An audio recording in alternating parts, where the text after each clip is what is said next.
அனைவருக்கும் வணக்கம். மருத்துவ குறிப்புகள் சிலவற்றை சொல்கிறேன், கேட்டு பயனடைங்க.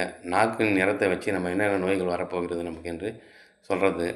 நாக்கில் அடர் சிவப்பு நிறத்தில் இருந்தால் தொற்று நோய் வரப்போகுதுன்னு அர்த்தம். அலர்ஜிக் நோய் வரப்போகுது, நமைச்சல் இது மாதிரி அலர்ஜிக் ஆகப்போகுதுன்னு அர்த்தம். அதே நாக்கு சிவப்பு நிறத்தில் இருந்தால், நார்மலாக சிவப்பு நிறத்தில் இருந்தால் அது இதய சம்மந்தமான நோய்கள் வரப்போகிறதுன்னு அர்த்தம். பீட்டோல் குறைபாடு வரப்போகுதுன்னு அர்த்தம். அதே போல் நாக்கின் நிறம் காப்பி நிறத்தில் இருக்கும். காப்பி நிறத்தில் இருந்தால் நுரையீரல் பிரச்சனை வரப்போகுதுன்னு அர்த்தம். அதே நாக்கின் நிறம் நீல நிறத்தில் இருந்தால் கிட்னி பிரச்சனை, சிறுநீரகத்தில் பிரச்சனை வர வாய்ப்பு அதிகமாக இருக்கிறது என்று அர்த்தம். அதே போல் நாக்கின் நிறம் மஞ்சளாக இருந்தால் கல்லீரல் பிரச்சனை, மஞ்சள் காமாலை வரப்போகிறது அர்த்தம். அதே போல் சாம்பல் நிறத்தில் இருக்கும். சாம்பல் நிறத்தில் நாக்கு இருந்ததுன்னா மூல நோய்கள், செரிமான பிரச்சனை வர வாய்ப்பு அதிகமாக இருக்கிறது என்று அர்த்தம். அதே நாக்கு வெள்ளை நிறத்தில் இருந்தால் அனிமிக் பேஷண்ட், ரத்த குறைபாடு, சத்து குறைபாடு வரப்போகுதுன்னு அர்த்தம். அதே போல் நம்ம கண் அரிக்கும். கண் அரிச்சிக்கினே இருந்துச்சுன்னா நமக்கு சளி பிடிக்க போகுது, ஜலதோஷம் வரப்போகுதுன்னு அர்த்தம். அதே காது குடைச்சல் அதிகமாக இருக்கும், காது அரிப்பு அதிகமாக இருக்கும், அவங்களாம் ஜுரம் வரப்போகுதுன்னு அர்த்தம். அதே போல் நமக்கு கால்லாம் வெடிப்பு விடும், அது உடம்பு சூடாக இருக்குன்னு அர்த்தம். காலில் வெடிப்பு விடுனா உடல் சூடு அதிகமாக இருக்கிறதுன்னு அர்த்தம். அதே போல் நமக்கு கால்கள் மணிக்கட்டுகள்லாம் வலிச்சிச்சுன்னா எடை கூட போகுது, அவங்க வெயிட் கூட போகிறாங்க, தைராய்டு பிரச்சனை, வேறு ஏதோ பிரச்சனை வரப்போகுதுன்னு அர்த்தம். அதே போல் நம்ம நகத்தின் கோடு நடுவில் ஒரு கருப்பு கோடு விடும். நகத்தின் நடுவில் ஒரு கருப்பு கோடு விடும். இதயம் சம்மந்தமான நோய்கள், இதயம் செயலிழப்பு வர வாய்ப்பு, மாரடைப்பு வர வாய்ப்பு அதிகமாக இருக்கிறது.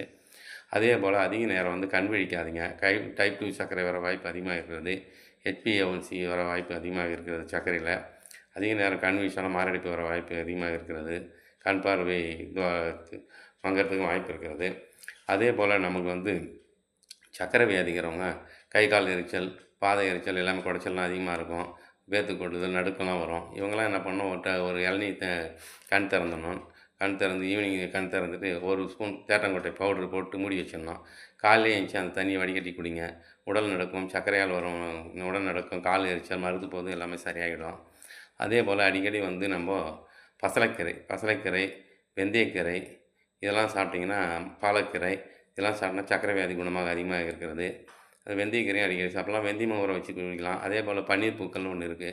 ஒரு 10 பன்னீர் பூக்களை ஒரு டம்ளர் தண்ணியில் போட்டு நைட்டில் ஊற வச்சுருங்க. காலையில் எழுந்துச்சி அந்த தண்ணியை குடிங்க. சர்க்கரை குணமாக அதிக வாய்ப்பு இருக்காது. அதே போல் கருவேப்பிலை ஜூஸ் அடிக்கடி குடிங்க. சர்க்கரை குணமாக வாய்ப்பு இருக்குது. வெண்டைக்காய் அடிக்கடி உணவில் சேர்த்துக்குங்க. பாவக்காய் சேர்த்துக்குங்க. அதே போல் நம்ம கசப்பான பொருள்லாம் சேர்த்துக்கணும். மாதத்தில் அடிக்கடி சேர்த்துக்குங்க. அதே போல் அகத்திக்கீரையும் நம்ம கடைஞ்சி சாப்பிட்லாம். சர்க்கரை வியாதி குணமாக அதிக வாய்ப்பு இருக்குது. வாயு தொல்லை குணமாக வாய்ப்பு இருக்கிறது. அதே மாதிரி பசலைக்கீரை அடிக்கடி சாப்பிட்டு வந்தாலும் ஹீமோகுளோபின் அதிகமாகும், மூல நோய் குணமாகும், நீர்க்கடுப்பு சரியாகும். பசலைக்கீரை நிறைய வியாதிக்கு குணமாகிறது. நீர்க்கடுப்பு, HB அதிகரிக்கவும் பசலைக்கீரை பயன்படுகிறது. நம்ம சேனலை சப்ஸ்கிரைப் பண்ணுங்கள், லைக் பண்ணுங்கள். இன்னும் சில மருத்துவ